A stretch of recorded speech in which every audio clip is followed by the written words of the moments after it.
Hey everybody, welcome back to Girl Talk. Thank you so much for joining me. As always, before we get started, if you could give us a like, share, a thumbs up, comment, all that other good stuff, I would appreciate it.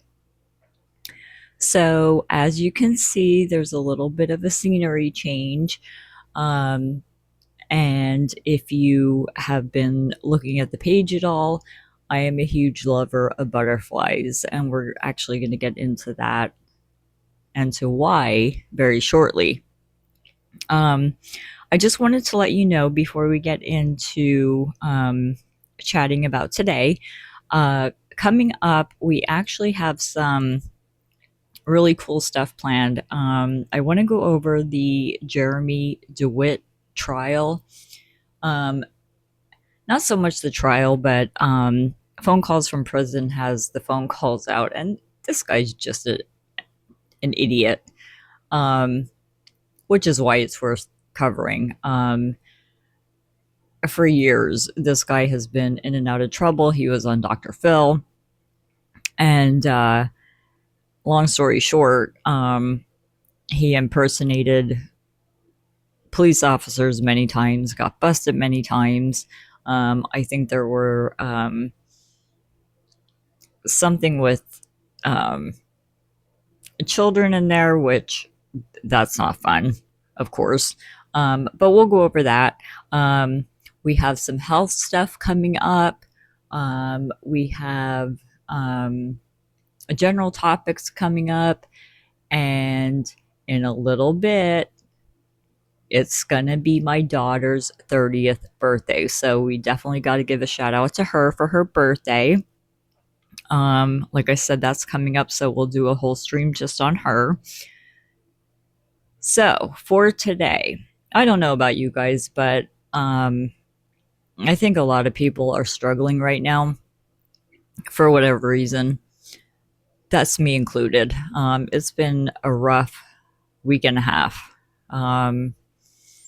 So I kind of needed a little pick me up today. So hopefully you will too. And hopefully we'll get our little pick me ups together and um, get some hope and inspiration out of today's message. I have my tea ready to go. A little bit of tea with my sugar.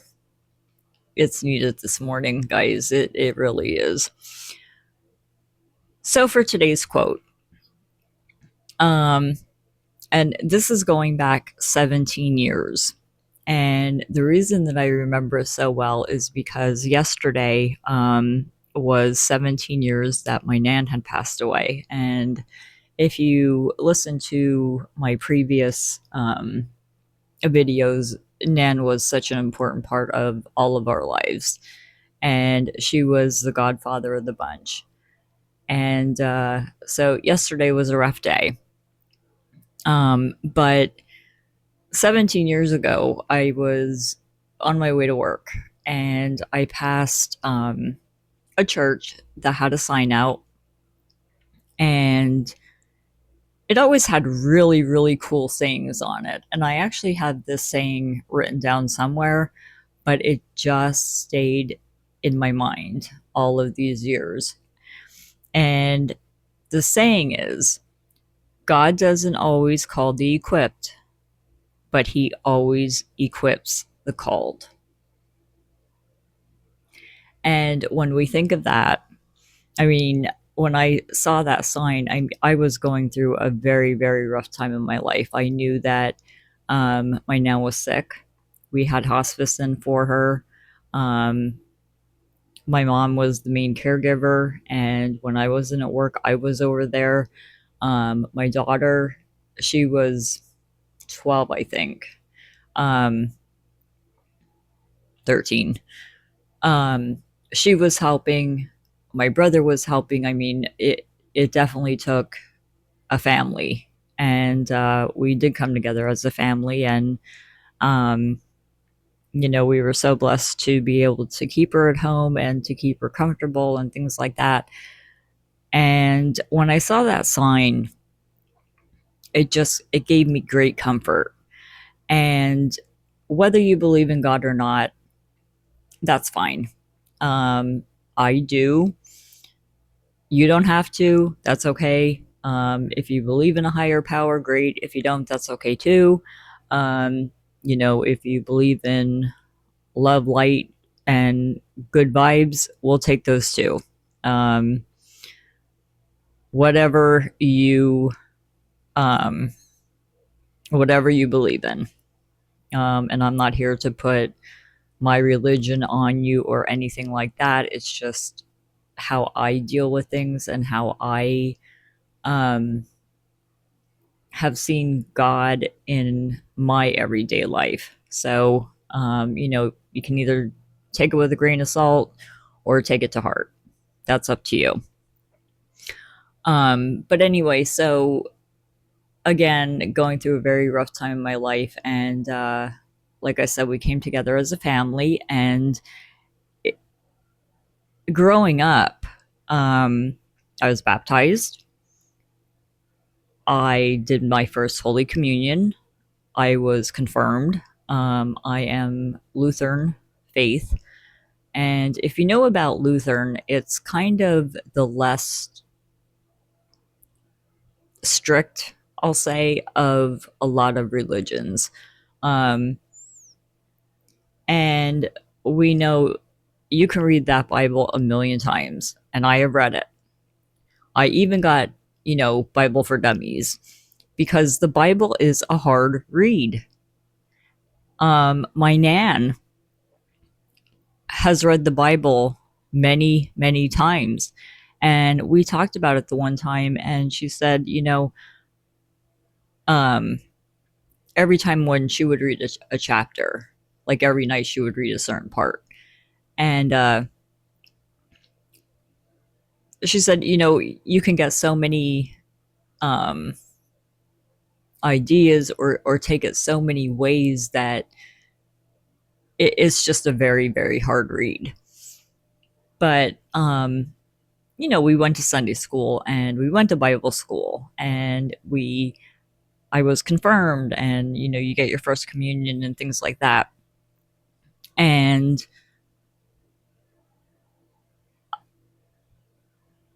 I definitely believed in God, but when you when you see things in your everyday life,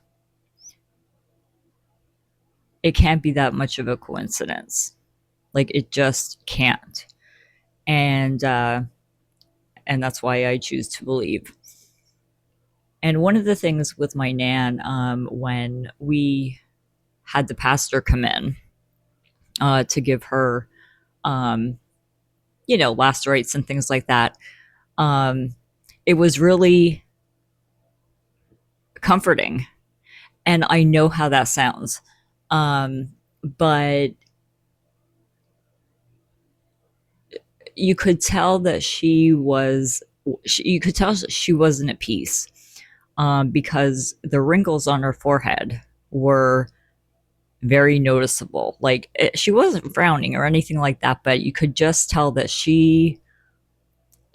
was not ready for this, and she was not thrilled about it.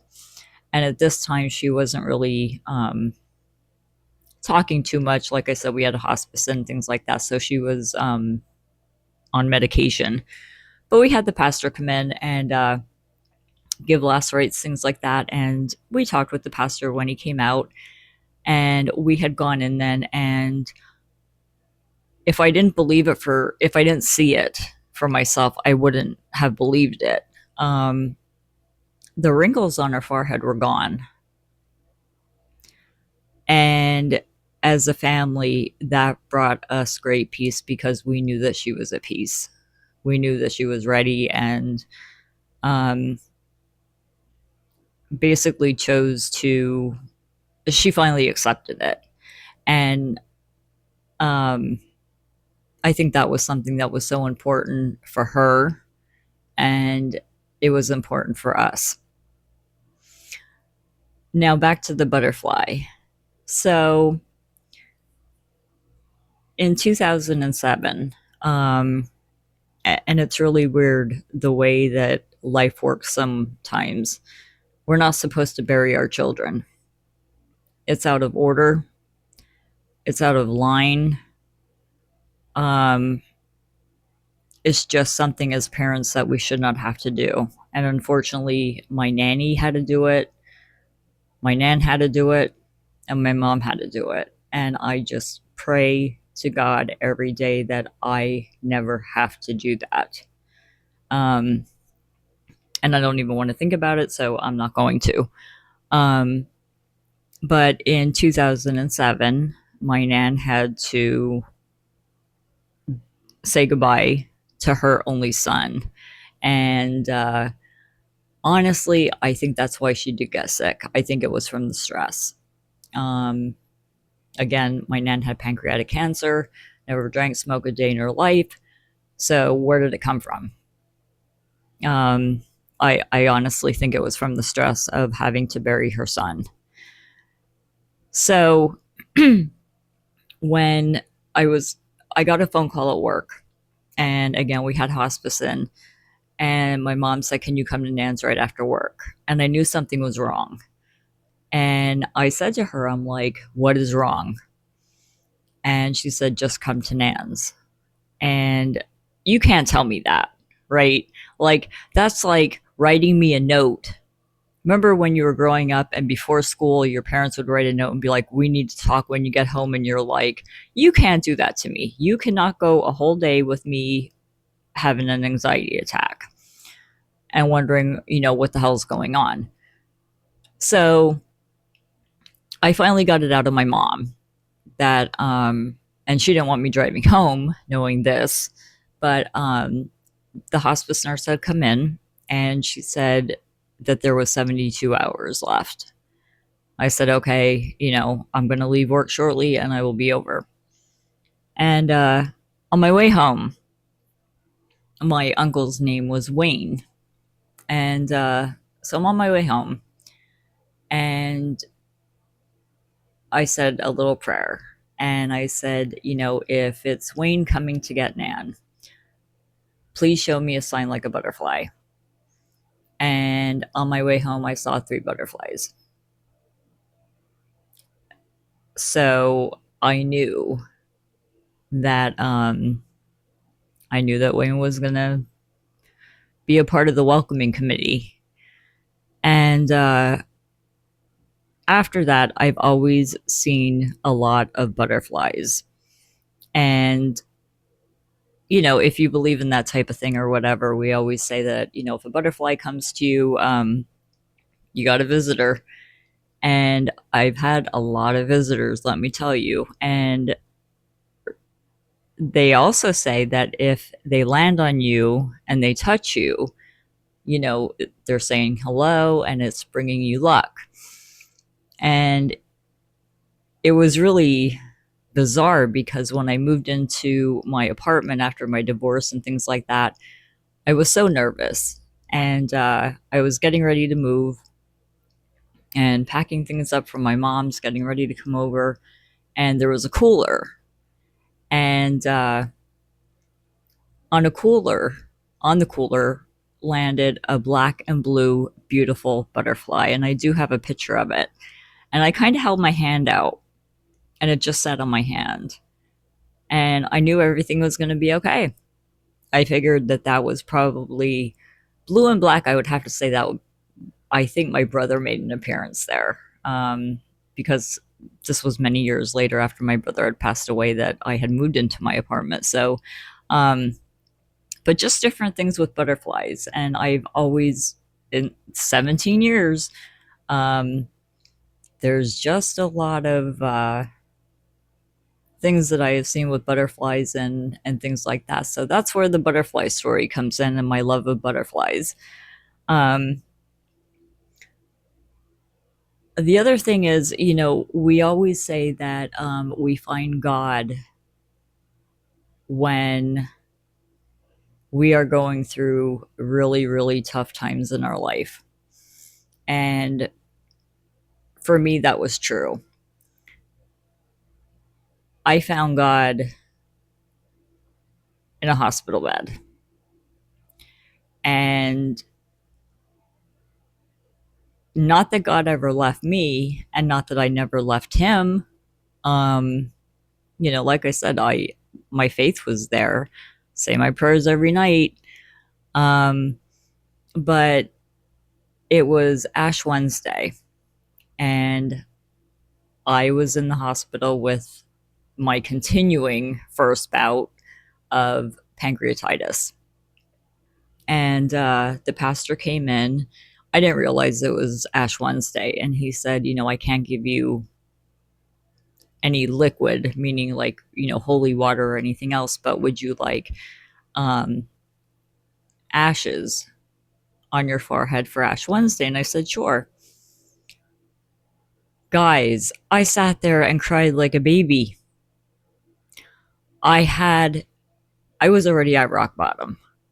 I was scared. I was terrified. And honestly, I think I was angry with God because I didn't know why this was happening. And I tried to take care of myself the best that I could. I thought I was doing everything right.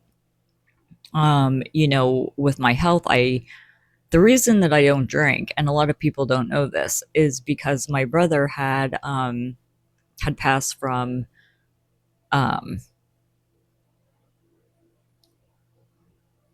issues from alcoholism, and there were complications. So his liver did not work anymore, and he had some internal bleeding. And if you know anything about the liver helps to clot, and it couldn't clot. So they couldn't even fix the bleed because of his liver being so bad. And because of that, I don't drink. I watched my father drink and I watched my brother drink, and that's why I don't. And I thought I was being careful. I thought I was being responsible by not drinking, and I end up with pancreatitis. And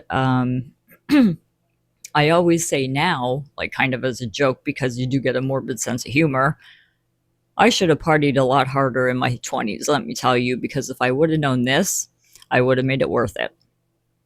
I would have made sure that my pancreas was pissed off and like shot. Why not, right? What do you have to lose? Don't do that, guys. That's just me talking shit out my ass. So don't do that.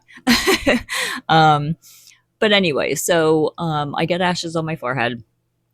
And at the time, I'm scared. I'm angry with God. I'm like, I thought I did everything right. And now I got this. It's another, it's just another thing to deal with. How much more are you going to put on me? I can't do it. And I got those ashes, cried like a baby. And it was only then that I kind of knew that I was going to have to probably fight harder than I ever had before. Um, because I had complications from the pancreatitis. So I knew I was in for a good fight. Um, and those ashes on my forehead were, it was almost like that was the kryptonite that I needed. And, you know, it's gotten me through. So I just kind of wanted to share that story with you also. And one of my friends had some kidney issues going on and things like that. And we were going back and forth on Facebook, and, um, I was commenting and things like that. And she was waiting for a kidney, and many, many years. And she finally got one. And, I said, God is good. And she responded and she said, I thought God forgot about me. Which, there again, I'm crying like a baby because I'm thinking, my God, how do we sit there and think That is just an awful, awful feeling. It's an awful thing to hear that they thought that God forgot about them.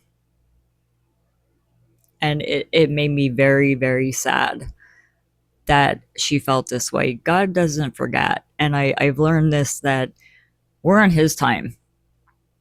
If believe me, you know, we think we get pissed off when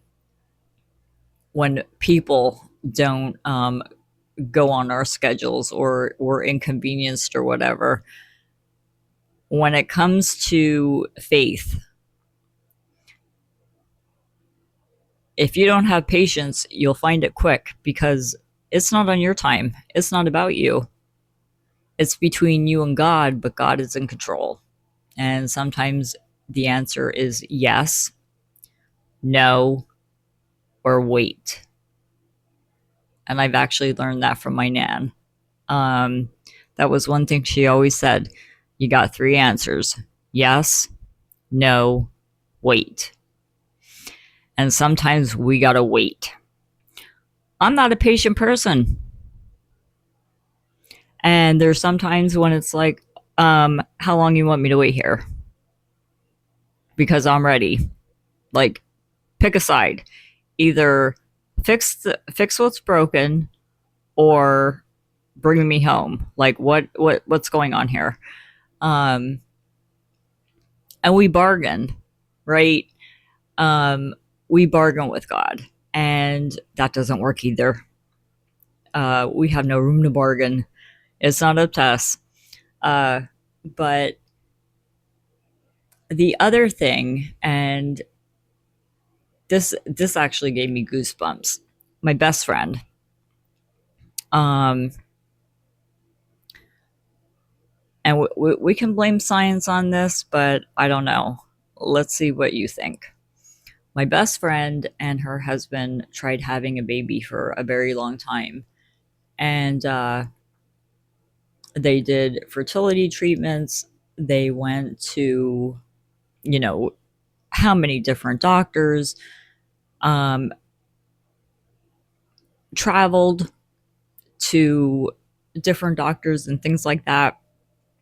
And there was one doctor that they went to, and they said, you have a better chance. And get this, a doctor saying this: you have a better chance of winning the lottery than you do ever getting pregnant. Well, okay then. So fast forward a few years, and September comes along, and I get this phone call, and it's from my best friend, and she says to me, what are you doing? Da, da, da. I thought it was just going to be a regular conversation. 1 second, I need a sip of my tea here. Sorry about that. I should have said a sip of my sugar. Whew. There is a lot of caffeine in there. Holy hell. Anyway, she calls me, and I thought it was going to be a regular conversation, and she had told me that she had a doctor's appointment. She wasn't feeling right. And she said, are you sitting down? And I'm like, yeah. And I said, how did your doctor's appointment go? I said, is everything okay? And she said, I'm pregnant. And I said, you're what? And she said, I'm pregnant. And I said, are you sure? And she said, well, this is how it went down. She goes to the doctor by herself. Why wouldn't you, right? No need to take the husband. And she goes to the doctor, and they tell her she's pregnant. Quote unquote, excuse the language for a Sunday, she said, shut the fuck up. She didn't believe it either. And she called her husband, and her husband left work, came to the doctor. I don't think he believed it either. Nobody did. And then she had endometriosis really bad, and she had many surgeries regarding that. There was a lot of scar tissue.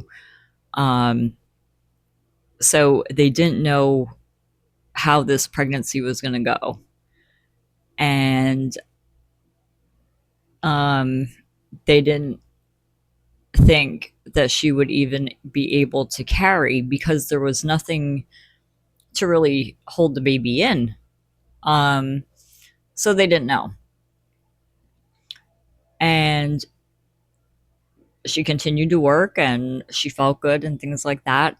I think around 6 months, um, 6 or 7 months, if I remember correctly, she did end up in the hospital. She was having some, if I remember correctly, she was having some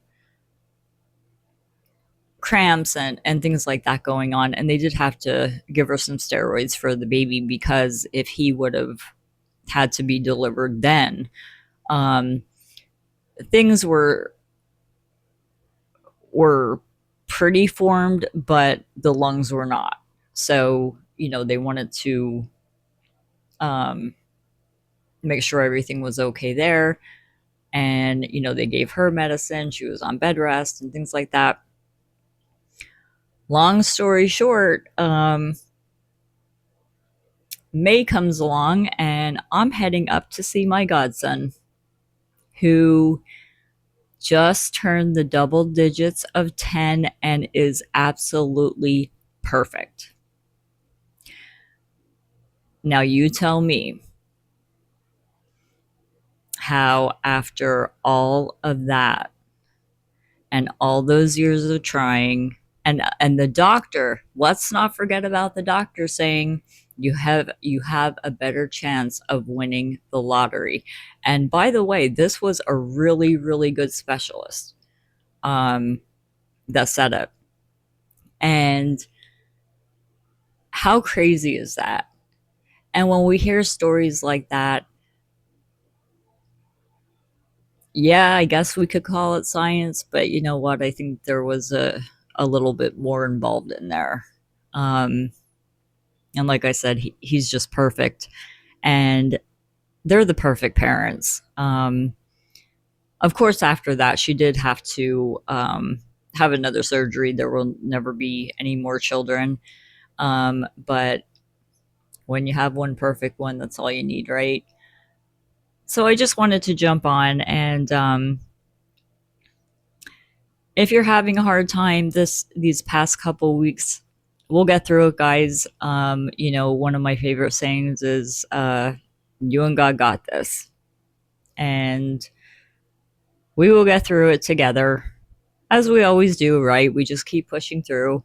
But I felt that today would have been a good day just for some hope and inspiration. And um, I don't know, I might have to go out and just have a chat with God. Sometimes you got to look up at the sky and be like, I know that was you, thank you. And sometimes that's all we need, or just knowing that, you know, um, faith and belief doesn't always shine as bright as we would like. Sometimes it's just that very little tiny light at the end of the tunnel, and that tunnel can get very long and dark. But when we see that light, it's like, when I picture it in my head, that light is my faith. And, we walk towards that light. And that's where our faith comes in. So I just wanted to jump on for a few minutes. And I hope everybody has a good week. Like I said, we have a lot of good things coming up, a lot of controversial topics too. The one thing that I wanted to do, and I don't know, I got to think about how I want to approach this, but um, yeah, we'll just let it at that. There's going to be some controversial, oh my goodness, topics coming up, and we'll see where you stand. You kind of cover both sides and be like, well, you could look at it this way, you could look at it that way, and just hear what you think. And like I said, we have another trial coming up that we can go over. So lots of good stuff ahead. I hope everybody has a good day. I hope everybody has a blessed day. I hope you find peace. I hope you find your faith. And I hope you have a good week, and we will talk soon. Thanks, guys. Bye.